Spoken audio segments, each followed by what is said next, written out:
Okay, and season 2, episode 12, I have the elegant Demi Michelle with me. She is not only a singer songwriter, she's a very, very excellent podcaster. And she's also a young adult author. So, welcome, Demi Michelle. How are you today? I'm fantastic. Thank you so much for having me. That is so cool. I'm glad you came on the show. Like, I was listening to Right on Track, and you touch on a lot of interesting topics in songwriting, which is really amazing. Yeah. So is there a specific certain way that you prefer to write? Yeah, so I think like just with my background in creative writing as well, I'm very story driven. And so I tend to start writing songs with having a concept and then starting with some kind of a lyrics idea. Because I think once I know what I want to say in a song and I start to piece together the message and the lyrics, it's easier for me to think about how I want it to sound, what genre I want it to be, how I want the melody to sound, the key I want it to be in. And so I tend to start with the lyrics, but there are times when I kind of write lyrics and melody together, but typically it starts with some kind of concept and a lyric idea. That's really cool. What age were you when you decided that you wanted to write music and compose music?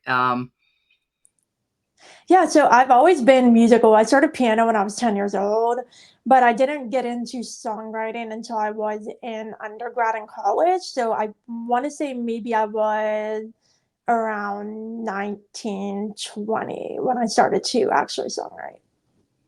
That is really awesome. So your young adult authorship with writing and with books. How many books do you actually have currently published? None are published yet. I just signed with my literary agent last November.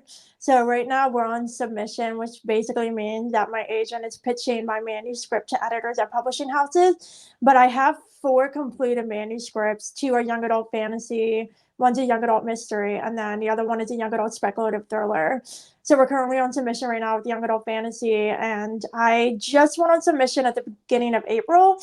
So it hasn't been too long, and it can be a very long process. So right now I'm working on revisions for my other fantasy to get that to my agent soon.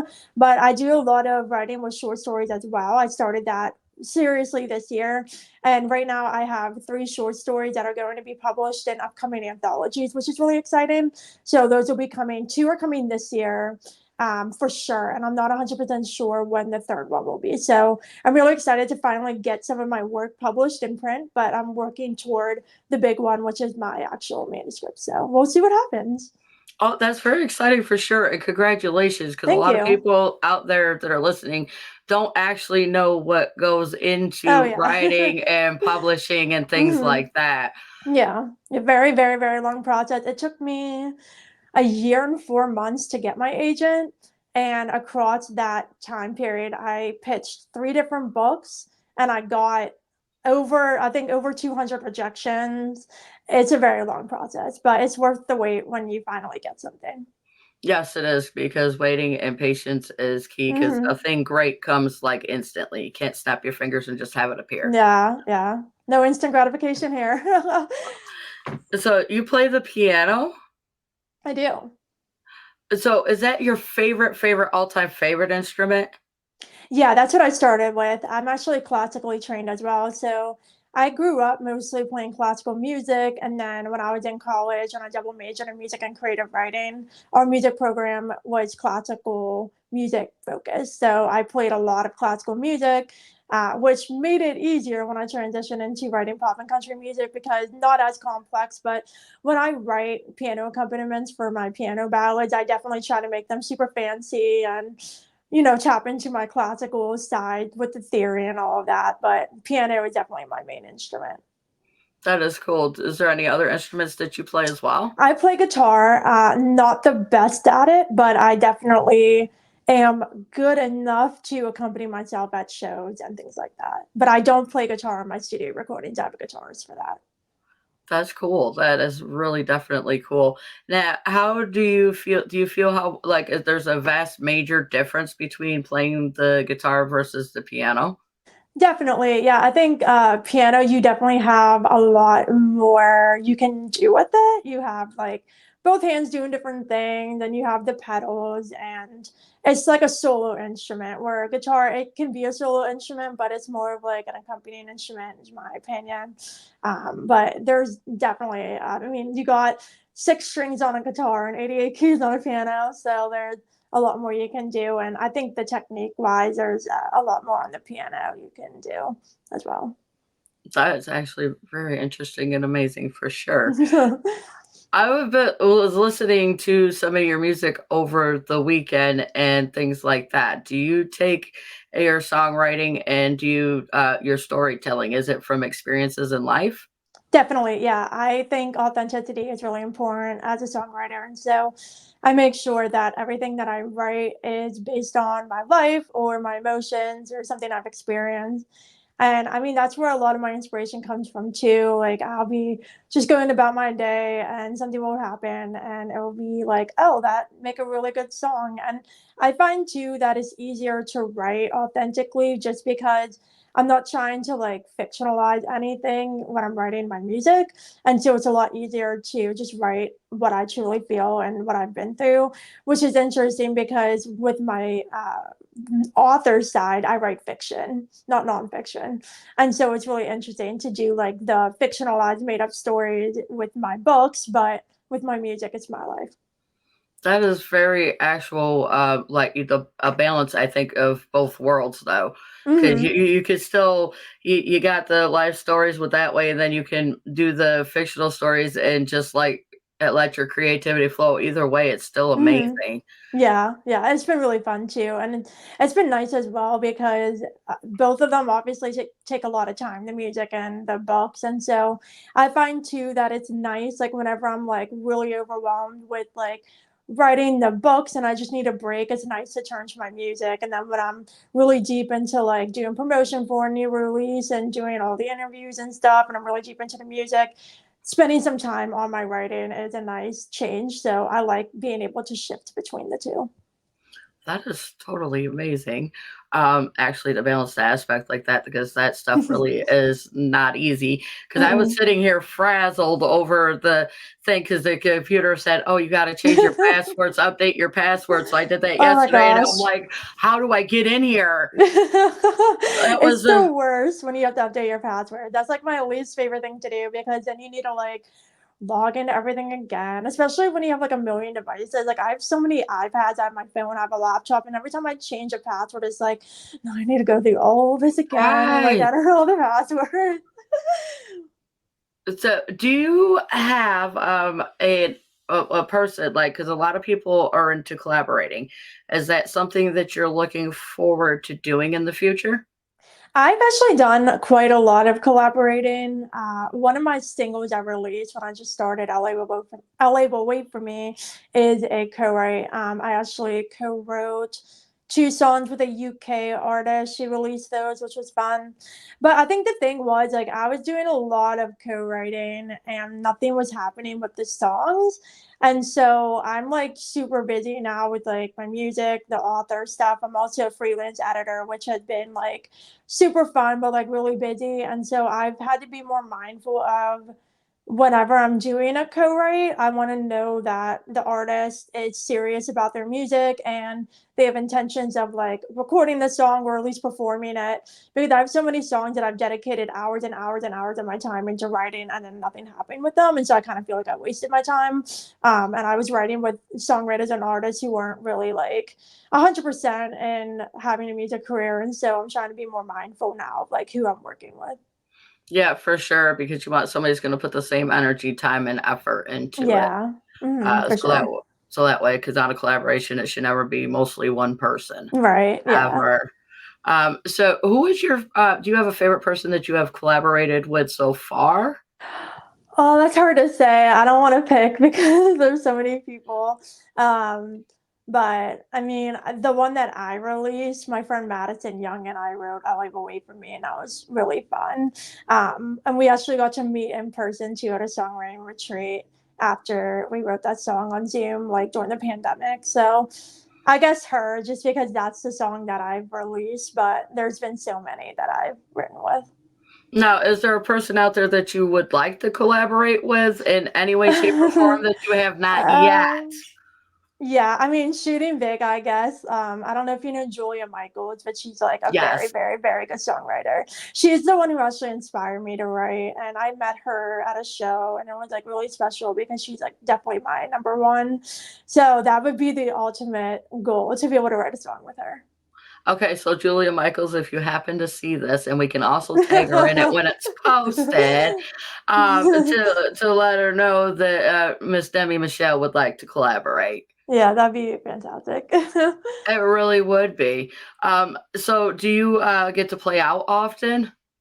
I do. Performing isn't my favorite, but I definitely do because it's part of being an artist. So I do. This summer, I am going to be part of my local farmers market for the third year in a row, I believe. So I'll be playing 4 days there. And then I also will be playing at a music and arts festival on the 4th of July, which will be fun. Oh, that's exciting. Yeah, I'm excited for that. I played at that festival last year and I got like a spot. I believe I was on like the closing day of the festival, but this year they gave me a spot on the 4th of July, which is really exciting. So I have some things coming up. That is so cool. So everybody, don't forget to check her social media and stuff to check out where you can Hmm. find her in Yeah. person live. Hmm. Because I could tell you when Angie helped with your flyer, I told her it had what she asked me what I wanted to envision it. I said it has to be as elegant as Demi Michelle. Well, when I go and I listen to your music and I look at like your social media platforms or listen to you on the podcast, you elegance is what the word comes to mind to describe Wow. you. Thank you so Yes, much. you're welcome. And also, I see you have a thing for butterflies. Butterflies are Yeah. so awesome.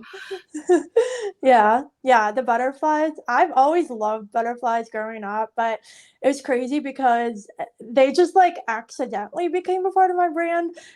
When I was writing my song "Will I Ever," which was the lead single off my debut album, there's a lyric in there that I fall for dreams, trust butterflies, keep counting my clouds, but they don't add to nine. And it was crazy because when I was doing my photo shoot for the cover art, I was taking pictures like around my university, and there's a butterfly wall like around my university, and I didn't even know it was like there when I was a student. This was like after I graduated, and my photographer, who was like a student there too, was like, "Oh, like let's get a picture by the butterfly wall." And I'm like, "There's a butterfly wall, what?" And so it worked perfectly. So that's on the cover art. And then after I released that song, one of my listeners told me like, "Oh, you should call your fans butterflies." And so I was like, okay. And then when I started making my merch, which I'm currently wearing, I put the butterfly on it, and then I got like a butterfly backdrop, and it's just become a whole thing. So I am in love with butterflies, and I love what they symbolize too. So they've become a part of my brand accidentally. Well, hey, that's a happy accident.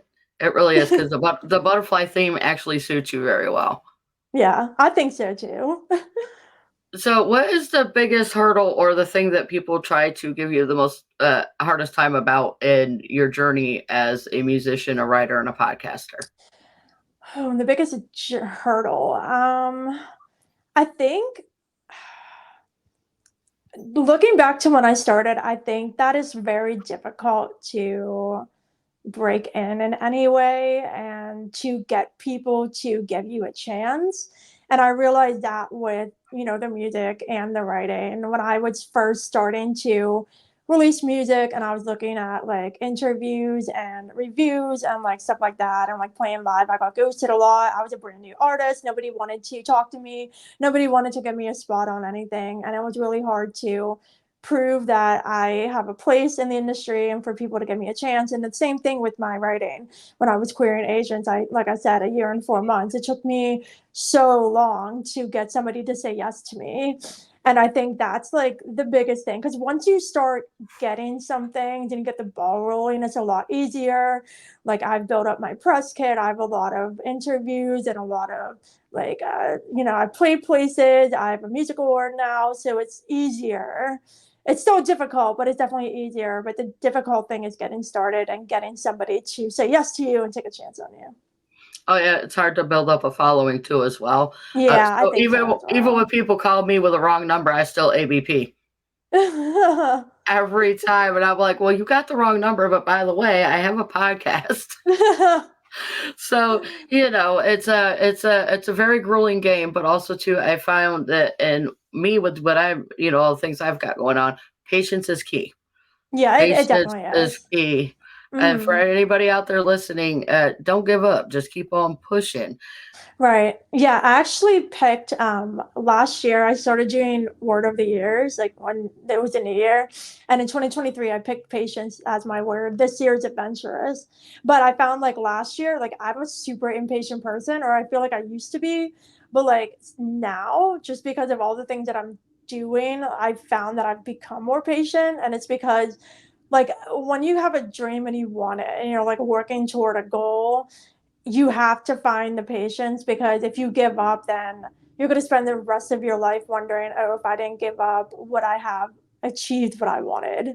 And so I think patience is so important in like any creative industry, I think. It definitely is. Also, are you a coffee or a tea person? Neither. Oh, that's interesting. The first guest that I've had that has not that doesn't like coffee and tea. No, neither. I don't like either. I What's like your how coffee smells, but I don't like how it tastes, which is strange. I get it because there's some things like with like some certain like flavors of juices and stuff. I'm like that one too. So I totally get it. So if when you're gonna celebrate something like really really cool, like good news, whatever it is, do you prefer going out to eat or do you prefer like at home family barbecue backyard style? Celebrating stuff, I like to go out to eat. Nice. What's your favorite food? Oh man. I don't know. I mean, I can always go for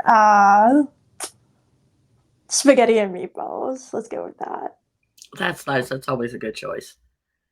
Is there a restaurant that if people ever come to town when you're doing like a, show or something that you can recommend that they should try? Oh yeah. Um, in Pittsburgh, there is a restaurant called Tambellini's. My favorite. It's so good. I love their filet. I get their filet. They have like the best chicken pastina soup. It's really good there. They have a ton of amazing food. So Tambellini's. So make sure you guys, if you're in the area, check it out. Like seriously, because that's what I think. Every time you go somewhere, you want to know where the good food is. Ask the locals; Hmm. they'll Yeah. tell you. Yeah. So, what do you have coming up for you besides playing out with the shows, things like that? You still just you have interviews coming up? Yeah, so I recorded two interviews a couple months ago that I believe are going to be releasing soon. So that's that. I always try to do interviews often because I think they're really fun. So there'll be interviews coming. I'm releasing music currently too. On May 17th, I released my new single Passive Aggressive, which is really fun. That uh, one, I love that. What's the story behind that one? Because that one just That one, oh my goodness, I can't stand people who are passive aggressive. Like, there's not many things that like get under my skin, but like that's one of them. And I think mainly it's because like people who are passive aggressive like think they're like so like I don't know, like they think that it's like not obvious, but it's like extremely obvious. And last year, I was like dealing with a lot of people who were like congratulating me, but it was like a backhanded compliment, or like, they would like I would say something and they would make it about them, or it was almost like they were just like watching everything I was doing and like commenting on it. It was just like ridiculous. And I was so mad. I was like, you know what? I'm writing a song, and it ended up being like a pop rock song, which tracks. And it, literally like the most fun song I've ever recorded. And I love that one. it's a really cool. It is. I'm serious, but I totally get it too. I mean, it's just like mental health is a big thing that I'm passionate about, especially on the men's side. But even with the female, anybody's mental health matters.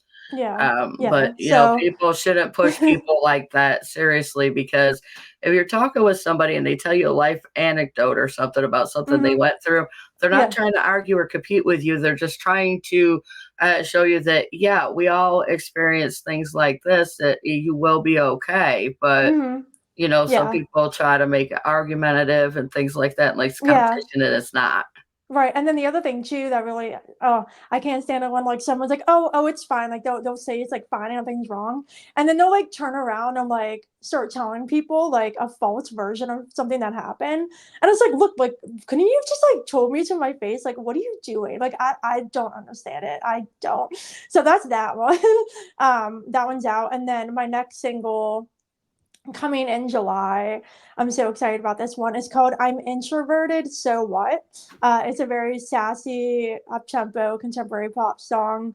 I'm an introvert. I feel like people who are extroverted like think introverts are strange and that, we are like very like I don't know, like, you don't pay attention to what's going on, like, you just wanna be by yourself all the time, like, you're always in your own little world and blah, blah, blah, which, like, not that's not true, and No, so I wrote this song to, like, really talk about, like, what being introverted is actually like and the benefits of it too. Like, I'll be, like, listening to a conversation happening and, like, I can look like I'm all spaced out and not paying attention, but I guarantee you out of every single person in that conversation, I'm the most observant one and picking up on things, um and so it's just like little things like that. And so I think that's going to be an empowerment song for introverts. definitely, definitely. So, That is way cool. I can go either way. I can just take and shut off social media, shut off the world, and just chill with myself, things like that, and just sit back and notice things. Or I could flip that switch and just be the outgoing and just go get it. So, yeah. but I Yeah. think with me, it's more of a balance of so you keep your head right. Yeah. So that's a fun one. And then my full album, Hear Me Out, is coming. I'm shooting for end of August. And that's gonna have 8 songs, passive aggressive and introverted ones on there, and then Kind Heart is on there as well. Nice. That's going to be exciting Yeah. for sure. Um, is there a place that you would like to go on tour with either your books, your music, or your podcast?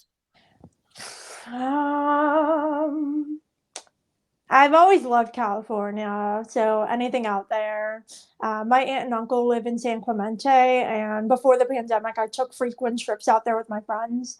And I haven't been out there since, but I really, really like California. So San Diego, Los Angeles, anything in Southern California would be fabulous. That is awesome. Do you have any organizations, causes, awareness things that you are passionate about that you want to be able to draw attention to? Ooh, oh man. I know it's different when you're getting asked the questions. Yeah. Um, names aren't like specific names aren't coming to mind, but I'll just say that I have a retinal visual condition. So there are several foundations out there that do like retinal research and things like that. And when I was growing up, I did piano recitals where I raised money to donate to the foundations that were doing research. So yeah, there are quite a few out there. There are as well, because I have my own visual deficits. I was born with RP in my right eye, micropalathemia in my left eye, and then I have a sensory neural issue where my right eye is the good eye is just starting to get worse with cataracts and losing hearing in my Mm, right ear. yeah, But it's not going yeah. to slow me down. Have you ever heard of Capabilities out of Rockport, New York? I don't think so.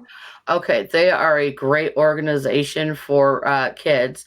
They can apply as for visually impaired, blind, hearing impaired, and deaf children that want to be athletes. What they do is they go out to Brockport College, and kids come from all over the world. So do the camp counselors, and what they do, these kids have like a whole week of sports where schools and gyms will hold the kid back, saying they're a liability and stuff. When Dr. Lieberman actually goes out of her way to send packets showing that these athletes are safe with their different abilities to do things. Yeah. Um, So, and then the schools give them a hard time because I know me, I used to be made to sit on the sideline, scorekeeper, or adaptive gym. My son was legally blind by the time he was the age of 6, and he Mm. dropped out in his junior year of high school because he was one hell of an athlete, and they just only made him walk the track Oh, and gym. wow. So now I'm trying to help spread the message to the schools when these kids come back and the parents hand you these packets. They were carefully filled out by people that are qualified to certify that your kid is safe to play gym. That's really interesting. Wow. Yes, Yeah. capabilities.org. Because in fact, I'm going to get in touch with Dr. Lieberman and invite her on the show as well too. Oh, wow. So yeah, it's really cool. They're a really cool organization that, and I support Anderson County Paws over here where we live. If you um, can't buy a puppy, don't go buy a puppy. Go do yourself a favor and go to the shelter. Shelter dogs are amazing. Yeah, it's They really are. And I just, if you cannot adopt, help in any way that you can for support, mm, because I look at it like this, that I can equate the shelter life of a dog to a bad nursing home or yeah. like prison because, and it's Mm, not cool. yeah. It's I mean, you only imagine, like, the treatment of them when they're in there, you know? Yeah, Anderson County Paws takes excellent care of their residents. They are played with daily. People are free to come and visit, things like that, interact Mhm. with them, and they are a no-kill shelter. Yeah. So that's pretty cool. Yeah. So, and I just like to throw it out there too on dog safety because I seen a video that kind of made me a little upset. There's this one guy Yeah. on YouTube. I seen it with his dog. Well, the lady asked if can I pet your dog, and he said, "No, my dog is working. Please do not pet my dog." Well, Mm. this lady turned around and started calling him all kinds of names and things, and it was a guide dog. Oh But my first, god. yeah, and even if it's your own personal pet, it is okay to tell people no to Yeah. not Well, pet your dog. yeah, my best friend had to see an eye dog, and it's like the same thing, like, when we were in school and stuff, like, she would, like, tell people, like, "Don't pet her, like, she's working." Like, people just, like some people will just, like, start, like, touching the dog and, like, talking to the dog, and it's like, if they're a service dog, you should probably not, like, touch Uh, them or talk to them. no, because that's very disrespectful. That would be like one of us going up and petting the top of your kid's head, people. Yeah.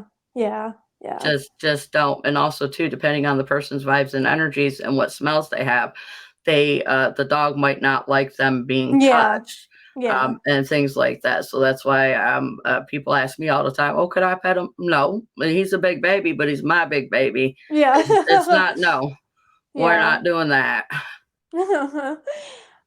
Yeah. So and so anyways, everybody, if you want to, and I do highly suggest that you go follow Demi Michelle on all the streaming platforms for her podcast. Make sure you follow her on social media and please spin her music. There is such an elegance to what she does. Seriously, I've not seen anybody or heard anybody do the things the way you're doing, Thank you so much. especially with the elegance and the grace that you have with it. It's just like a breath of fresh air. Aw, thank you. That means a You're lot. welcome. No, but I'm just like seriously, and anytime if you want anything released on the show, I'd be more than happy to put you in Oh, fabulous. Well, thank on you so that much. because I also do that. I do also play people's music and too. Once in a while, I do Yeah. an episode, and I'll one there's an episode called I played DJ. Yeah.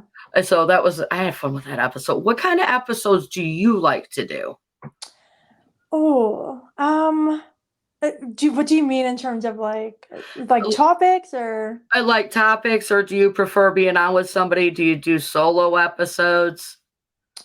I have never done an episode just me. All of mine always have guests on them. Um, but mine are super conversational, most of them. Some of them, depending on the guest, will be a little more like tight Q&A, especially if someone's not as like chatty, like it's kind of more like question answer. But I try to keep them more like genuine conversation vibe. And also the ones that are like very topic driven, those are more conversational, less interview style. But I've done a few. I also have a another podcast called Literary Blend for publishing, and it's the same kind of thing. I'm interviewing like authors and agents and editors, but they're less like straight question and answer, more like each episode, I call them chapters, has a topic, and everything in that episode is about that topic. So say we do one on, like I just released one with an agent on querying from the Asian point of view. And so we were having a conversation, but I was getting her insights and asking questions, but I try to keep it very entertaining. And so, yeah, I mean, it depends on the guest too. I kind of need to adapt based on if someone's super chatty, if they're more quiet. So it's been fun to think on my feet too and adapt based on what the guest is like. Now, do you offer semi-scripted as well as just natural? Yes, so that's the thing. There have been none of the artists, like for the music one, nobody has asked really. I think there was like one or two who asked to have the questions in advance. Quite a few of the ones that I did for the publishing one, they asked for it in advance. So I definitely do I try to give like talking points on things will hit, not specific questions, because then I feel like I'm locked down to a certain thing. But I give like if someone wants an idea of what we're going to be talking about, I'll give them bullet points and like these are the things we're going to talk about, so they can prep things for each section. That is so cool. Like how you, Yeah. seriously, like I said, what do you find is the hardest part of podcasting? Me, it's getting the things to actually sign in. So with mine, I pretty much when I started, it was like finding the guests, but now I feel like a lot of people come to me like managers, publicists, and just artists themselves. So finding guests isn't really difficult anymore for me. Scheduling has been pretty good. There's been a couple hiccups along the way, but nothing major. I would probably say the editing. I don't think people realize how much time goes into editing a podcast episode. There definitely are some that are unedited, and that's totally fine. But I'm super picky, and so I'll literally go through, clean up the tracks, do like EQ and compression and stuff.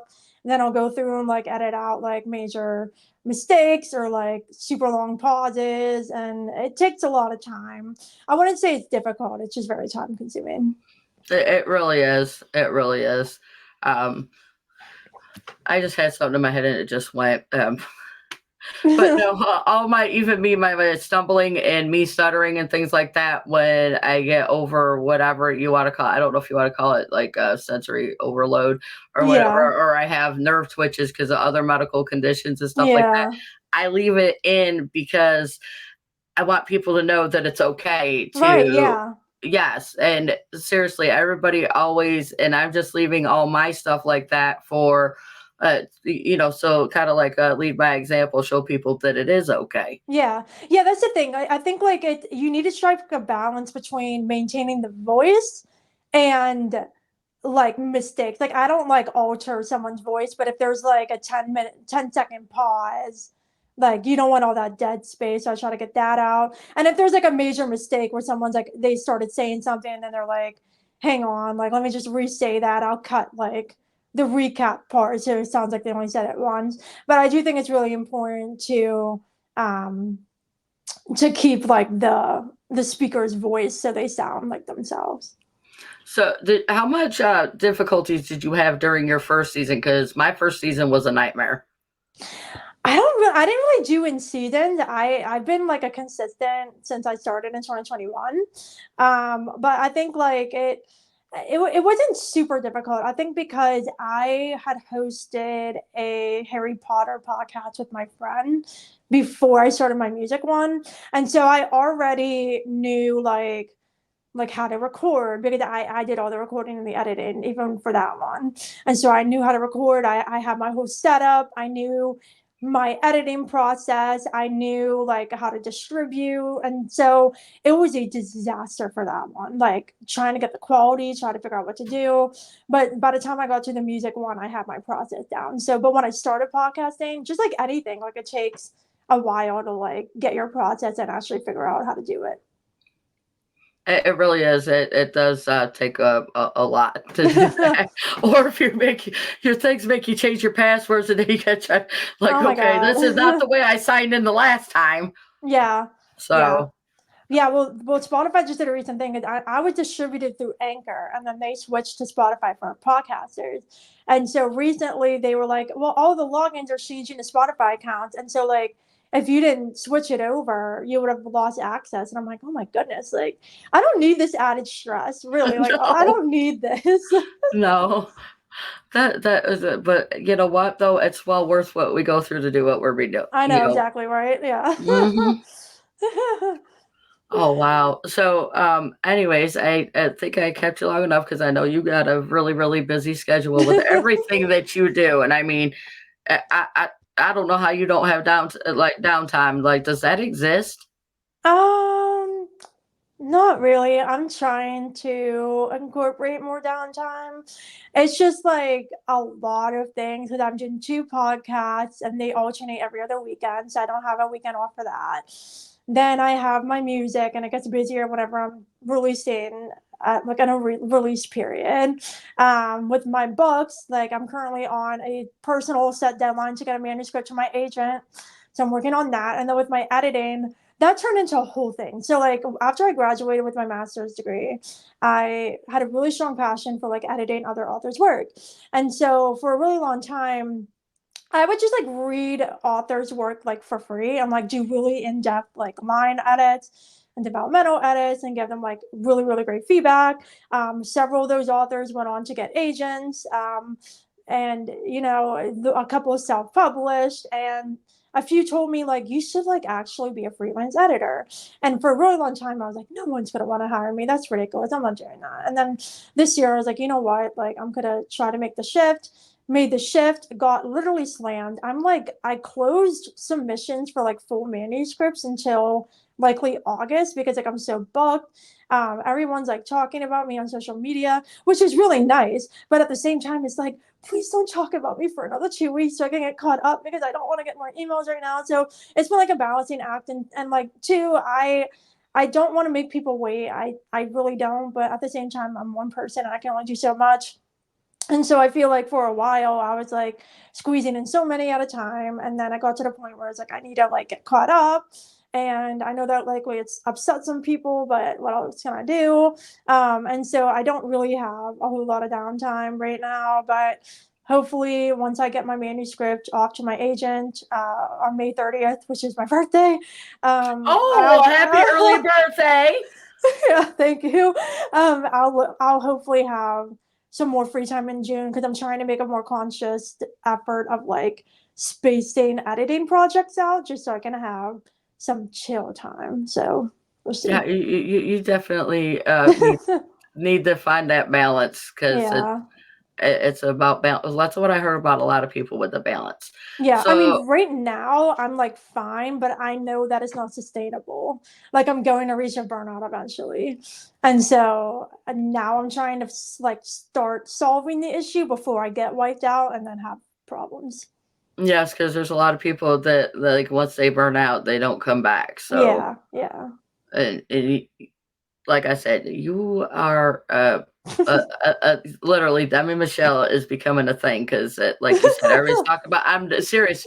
There's crazy buzz about you. It's all good though. It's all good. But Yeah, yeah, please though take so time to for yourself and some downtime when you can because it is very important to reset. yeah, yeah, for sure. So, but anyways, anytime you walk back on or anything, just give me a holler. Oh well. And we're gonna say goodbye for now to everybody, to the world, because we all got other things to do and things like that. So, this is Blazy saying peace, love, respect. Blazy out. See y'all on the flip side. Awesome. Well, thank you so much for having me. Oh, you're welcome. Thank you for coming on and thank you for your patience with the getting started because that Oh, was crazy. absolutely. Okay.